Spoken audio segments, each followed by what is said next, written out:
Hello friends, అందరికీ నమస్కారం అండి. Welcome to KVC kitchen. Friends, ఈరోజు నేను ఎంతో హెల్దీ రెసిపీ రాగి పిండితో ఇడ్లీ చేస్తాను. ముందుగా ఒక కప్పు మినపప్పు తీసుకొని దాన్ని బాగా కడుక్కొని 4 గంటల సేపు నానబెట్టుకోవాలి. ఏ కప్ తోటి అయితే మనం మినపప్పు తీసుకుని అదే కప్ తోటి బియ్యం నూక కూడా తీసుకొని నానబెట్టుకోవాలండి.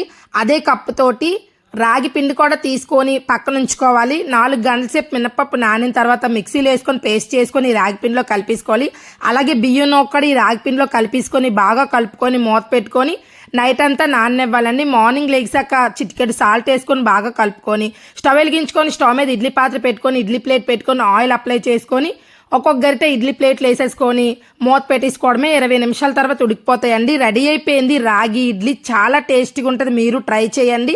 ఎలా వచ్చిందో నా కామెంట్ సెక్షన్లో చెప్పండి. నా వీడియో కనుక మీకు నచ్చినట్లయితే నా ఛానల్ లైక్ చేయండి, షేర్ చేయండి, సబ్స్క్రైబ్ చేసుకోండి. మరిన్ని మంచి మంచి వీడియోలు నేను అప్లోడ్ చేస్తాను. Thank you for watching.